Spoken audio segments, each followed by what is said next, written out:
Assalamualaikum warahmatullahi wabarakatuh. Alhamdulillahirrabbilalamin. Semoga kita dalam kondisi sehat walafiat, dalam kebaikan dan keberkahan Allah Subhanahu wa Ta'ala. Bicara tentang kesedihan, kecewa, mungkin menjadi topik bahasan hari ini. Baik, sedih, kecewa. Kenapa sih seseorang kecewa?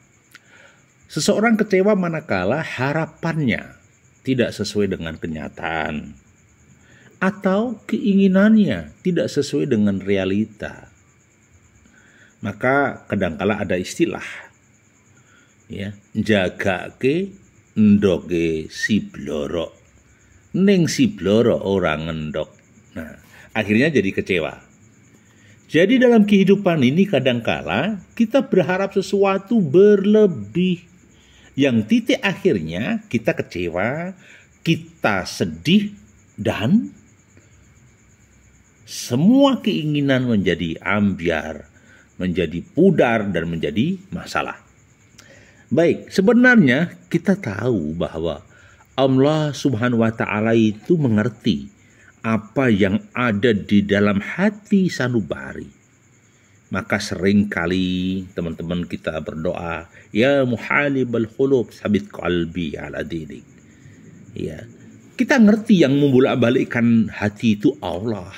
Kita memohon agar diberi ketetapan istiqomah dalam urusan dinul Islam, dalam urusan kebaikan, dalam urusan kemaslahatan. Jadi sebenarnya Allah lebih tahu, Allah lebih bijaksana dan mau tahu. Kadang kita ini nggak suka sedih, nggak suka susah, tetapi bisa jadi rasa sedih, rasa duka itu dibalik itu ada nilai manfaat yang besar, ada misteri rencana Allah yang kita tidak tahu. Maka konsep kita kadang sumarah pasrah wonten ngersani Gusti Allah. Ya, itu lidah Jawa. Artinya apa? Bertawakal tu Allah. La haula wala quwata illa billah. Maka kuncinya adalah sumarah dan pasrah. Sumarah siapa? Sing gawe urip, ya Allah. Pasrah siapa? Ya pasrah sama Allah. Nanti Allah memberikan intervensi dari langit. Hanya saja secara zahir kita harus tetap berikhtiar biar tidak ada persoalan di kemudian hari, begitu. Jadi sebenarnya kesedihan kita itu tidak mendasar. Loh, kok bisa? Loh iya, barangkali Tuhan menyiapkan rencana terbesar buat kita nggak ngerti. Orang yang gagal hari ini belum tentu gagal esok. Orang yang sukses hari ini belum tentu sukses esok. Itu camkan ya.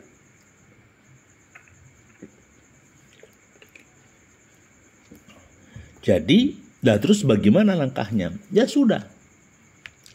Boleh sedih normatif, tapi tidak boleh berlebihan. Boleh susah normatif, tapi tidak boleh berkepanjangan. Semuanya ada rencana Allah yang kita tidak tahu. Maka sebenarnya prinsipnya Allah itu tidak membebani jiwa, ya, tidak membebani jiwa. Ini adalah cobaan yang Allah, ya, berikan kepada manusia. Jadi ini adalah cobaan yang diberikan Allah terhadap makhluknya, karena Allah ingin melakukan yang terbaik bagi umatnya. Artinya kadang Allah mempersiapkan ganti lebih yang dasar. Bisa juga kelurahan memunculkan ganti surplus juga bisa. Tetapi semuanya bergantung kita dan manajemen kita. Jadi Muslim ya diharuskan untuk berserah diri kepada Allah. Ya, tawakal ala Allah. Bismillahirrahmanirrahim. La haula wala quwata illa. Maka seorang muslim muslimah wajib untuk berserah hati, berserah kolbu kepada Allah. Memohon kepada Allah untuk meminta dukungan dan bantuan. Ya. Bahkan para nabi juga melewati kesedihan.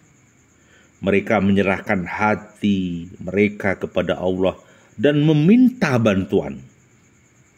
Maka Islam mengajarkan kita banyak doa untuk mengatasi kesedihan. Ya, jangan lupa kunjungi jaringan-jaringan network yang ada. Kemudian disampaikan juga ada yang mengatakan saya hanya mengeluh tentang kesedihan dan kesedihan saya itu kepada Tuhan dan saya tahu dari Tuhan apa yang kamu tidak tahu. Maksudnya saya hanya mengeluh tentang kesedihan dan kesedihan saya kepada Tuhan dan saya tahu dari Tuhan apa yang kamu lakukan tidak tahu. Ya, kami ulang, saya tahu dari Tuhan apa yang kamu tidak tahu. Artinya sebenarnya Allah Ta'ala itu sudah mengatur SDI-nya sehingga tertata lebih baik begitu. Jadi Tuhanku, aku sangat membutuhkan kebaikan yang engkau kirimkan padaku. Ya, ini Quran surat 28 ayat 24. Ya. Jadi sesungguhnya sebenarnya dengan mengikat Allah, hati menemukan ketenangan. Ya. Ala bidzikrillahi tatmainul qulub, begitu. Maka kita harus berdoa dan berlindung kepada Allah. Ya Allah, saya berlindung padamu dari kecemasan dan kesedihan. Saya pun diinginkan Allah untuk kebaikan. Dia mempunyai dengan kesulitan. Maksudnya Allah yang memberikan solusi bagi kehidupan. Jadi kita memohon, ya Allah, saya berlindung kepadamu dari kecemasan dan kesedihan. Siapapun yang diinginkan Allah untuk kebaikan, maka Allah menimpahnya dengan kesulitan. Ya. Jadi itu intinya dari Al-Bukhari ya. Jadi tidak pernah seorang mukmin dilanda ketidaknyamanan, penyakit, kecemasan, kesedihan atau kekhawatiran mental atau bahkan tusukan duri, tetapi Allah akan menembus, ya, maksud kami menebus dosa-dosa karena kesabaran kita. Jadi sekali lagi, mari kita wujudkan hati yang sedang kesusahan dan dalam kesedihan akan merasa tenang jika dalamnya selalu menyertakan Allah. Semoga ada manfaatnya hari ini, selalu ada kebaikan dan keberkahan, terus berubah menuju sisi yang positif. Assalamualaikum warahmatullahi wabarakatuh.